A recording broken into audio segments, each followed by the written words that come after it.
120 kilograms of C-4 explosives was dismantled by Syrian Arab army units in Baghdad neighborhood in Homs. The UN Security Council rejects a draft resolution for ending the Israeli occupation of Palestinian territories due to the refusal of the US and Australia.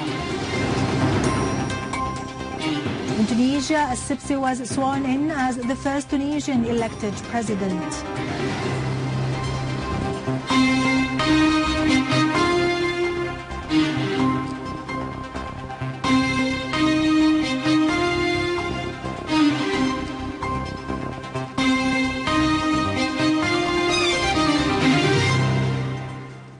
Good afternoon, ladies and gentlemen. This is Yarado Krikorian with the news in English. President Bashar al-Assad today issued Law number 36 of 2014, allocating in favor of the relatives of the martyrs 50% of the vacancies to be filled as a result of contests and tests run by the public sector in accordance with the provisions of the Basic Workers' Law number 50 of 2004 and its amendments. The law defines the martyr and the relatives of the martyr and those suffering from cases of complete disability. In Homs, specialized authorities dismantled a car bomb loaded with C-4 near Al-Bayada roundabout. The car was a Mercedes loaded with 3 containers that include between 100 and 120 kilograms of the highly burning C-4, and it was ready to be detonated by remote control. In a series of repeated attacks on the secure neighborhoods in Homs, the terrorist groups targeted the neighborhood of Akrima last October by 2 terrorist blasts in front of the 2 schools of Akrima al-Jadida and Akrima al-Makhzoumi, killing and injuring dozens, most of them children.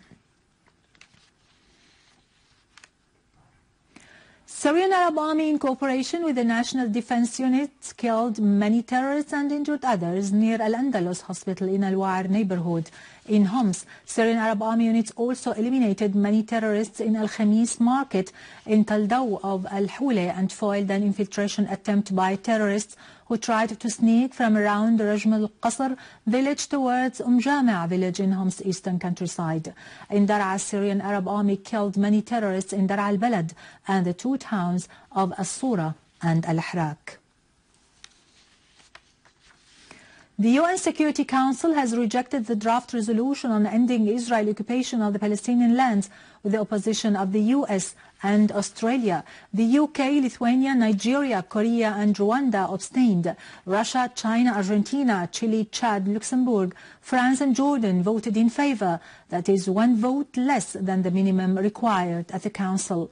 Media sources close to the session said Nigeria, on which the Palestinian delegation relied, was influenced by the American pressure, and that Washington had contacted 12 states to abrogate the Palestinian draft resolution. The Palestinian delegation, headed by Riyad Mansour, expressed regret over the failure of the UN Security Council to approve the draft resolution, which aims at ending Israeli occupation according to international legitimacy and the Security Council's resolutions. They pointed out that the result of the vote confirms that the Council is not ready to shoulder its responsibilities in adopting a resolution that would lead to a just peace. Russia's representative at the Council, Vitaly Churkin, said the draft resolution aimed at enhancing a legal basis that the whole world would recognize, which would lay down the foundation of the peace process. However, the US stand, he added, obstructed reaching such an agreement. The Chinese representative on his part said the resolution reflects the legitimate demands of the Arab nation as well as of the Palestinian people and is in conformity with the relevant UN resolutions and the land in return for peace principle. Also in Palestine, Israeli occupation troops conducted a wide-scale arrest campaign in occupied Jerusalem and other Palestinian cities in the West Bank, during which 14 Palestinians, including children, were arrested. Meanwhile, Israeli settlers attacked Palestinian properties, setting fire in a house south of Hebron in the West Bank. In another incident, a female settler who was driving her car ran over Palestinian teenager Amin Majid Hajahija while he was in his way to school east of Beit Lahem. Tunisian President Al-Baji Qaid al-Sibsi was sworn in before the People's Assembly as the first elected president for the Second Republic. Al-Sibsi said in a speech that the people has won despite all desperate attempts to instigate chaos and conflict. The newly elected president announced his support for international efforts to combat terrorism. He added that his country will establish friendly relations with the outside world on the basis of moderation and non-interference in other countries' internal affairs. He pointed out that the current Tunisian government will pursue a policy based on respect of human rights and the international legitimacy resolutions.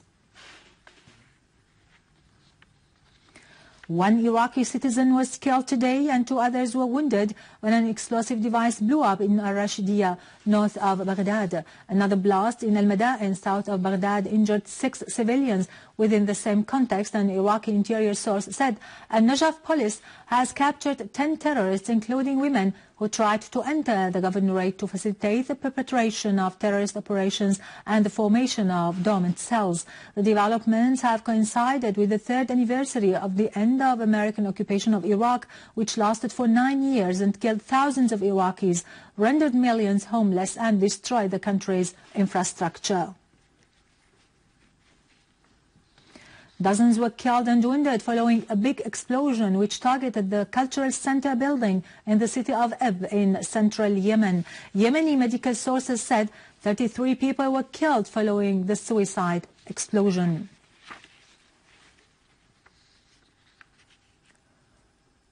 Finally, in Turkey, as part of the repressive policy, Turkish police stormed the house of journalist Sadaf Kabbash for a Twitter she published on the Facebook revealing the corruption and bribery scandals which were uncovered in Turkey last year. The journalist Kabbash had criticized the Turkish government for closing the investigation on corruption and bribery and said on Twitter, "Don't forget the names of the investigator and Attorney General who closed the investigation of a corruption and bribery revealed in January last year." With this, we conclude our news for today. Thank you for watching. For more details about Syria and the region and to view this bulletin again, you can always visit our website in English, syriaonline.sy. Now to latest business and market news with Serena, but after a short break.